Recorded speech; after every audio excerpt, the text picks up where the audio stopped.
کہا جاتا ہے کہ سوئے ہوئے کو جگانا زیادہ آسان ہے بنسبت جاگتے ہوئے کو جگانا. یہ فکرہ وہاں بولا جاتا ہے جہاں ہم انڈیویجولی اور ایز اے نیشن جو ہے ہم سستی کا شکار ہو جاتے ہیں، جس میں ہم کہتے ہیں کہ اچھا پھر کبھی، یا جسے انگلش میں ہم کہتے ہیں نا do not put of till tomorrow what you can do today, کہ آج کا کام کل پر مت ڈالو. ہم جب یہ کہتے ہیں کہ یہ والا کام ہم کل کر لیں گے تو ہم سستی کی اس انتہا کو چھوتے ہیں جس کا ہمیں ادراک نہیں ہوتا بھی، اور اس کا نقصان ہمیں انفرادی طور پر بحیثیت قوم اور بحیثیت مسلم امتہ ہمیں ہر ایک کو یہاں پر اٹھانا پڑتا ہے. ہوتا کیا ہے جب ہم یہ والا سٹانس اپنے اندر لے آتے ہیں کہ ہم یہ کام کل کر لیں گے، تو سب سے پہلی بات کیا ہوتی ہے، ہم اپنے آپ کے اندر ہی کنفیوژن کا شکار ہو جاتے ہیں. وہ کنفیوژن انٹرنلی بھی ہو سکتا ہے، وہ کنفیوژن ایکسٹرنلی بھی ہو سکتا ہے. انٹرنلی ہم کیسے کہ ہمیں کسی چیز کے اوپر فوکس کرنا نہیں آتا، ہم کوئی ڈیسیژن نہیں کر پاتے. اور ایکسٹرنلی آپ کہہ سکتے ہیں کہ ہم فائنینشلی بڑے ویک ہو جاتے ہیں، ہم اپنی جاب کو لوز کر سکتے ہیں، ہم اپنے رشتہ داروں کو لوز کر سکتے ہیں اس کاہلی سستی کی وجہ سے.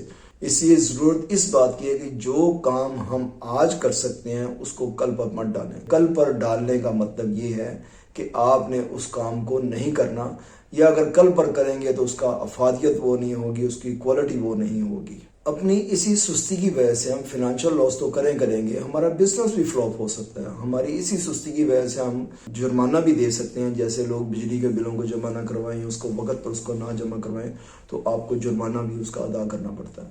تو بات بہت چھوٹی سی ہے لیکن بڑی قابل عمل ہے کہ ہم سستی اور کاہلی کو اپنے اوپر طاری نہ ہونے دیں. کہتے ہیں نا کہ ہیروئن کا انجیکشن تو آپ کو سلا دیتا ہے، لیکن سستی کا انجیکشن آپ کو جاگتے ہوئے سلا دیتا ہے. تو کوشش کریں گے اس کو ہم اپنے اوپر طاری نہ ہونے دیں. اور اس کا حل کیا ہے کہ ہم اپنی باقاعدہ ڈائری بنائیں جس کے اندر ٹائم مینجمنٹ کریں، اس کے اندر اپنے کام لکھیں. کیونکہ جب آپ کام لکھتے ہیں تو اس کاموں کو کرنا آسان ہو جاتا ہے. وہ ہمارے نبی کریم صلی اللہ علیہ وسلم کی حدیث بھی ہے کہ اپنے دائیں ہاتھ سے کام لو. اس کا یہی مطلب ہے کہ آپ اپنی یادداشت کو بڑھاؤ اور جو کام آپ نے کرنے ہیں وہ لکھ لیا کریں. آپ جب اپنے کاموں کو اپنے ہاتھوں سے لکھ لیتے ہیں، یقین جانے آپ کی ٹائم کی مینجمنٹ بھی بہت زیادہ ہوتی ہے اور آپ کے کام سسٹمیٹک جو ہے وہ بڑے اچھے طریقے سے پورے ہو جاتے ہیں. اور یہ تمام کام صرف اسی صورت میں ہوں گے جب آپ اپنے آپ سے سوال کریں گے. جب آپ کو اپنے آپ کا سوال کرنا آ جائے گا اور اس کا جواب دینا آ جائے گا تو آپ کے لیے کام بہت آسان ہو جائے گا. اور آخر میں یہی کہوں گا کہ اپنے منصف خود بنیں، اپنا ریموٹ کسی کے ہاتھ میں مت دیں کہ کوئی آپ کو یہ یاد کرے کہ تم نے یہ کام کرنا تھا، تم نے یہ کام نہیں کیا. اور آخر میں میرا وہی پیغام، ایک بشر دو شجر، لیکن یہ شجر جو ہے وہ پھلدار ہوں. اور موٹر سائیکلسٹ کے لیے لاہور کی کوئی سی ایک سڑک کو رول ماڈل بنا کے ایٹ لیسٹ موٹر سائیکلسٹ کو ایجوکیٹ کیا جائے کہ وہ سڑک کے دائیں بائیں جانب چلے. آپ کا بہت بہت شکریہ.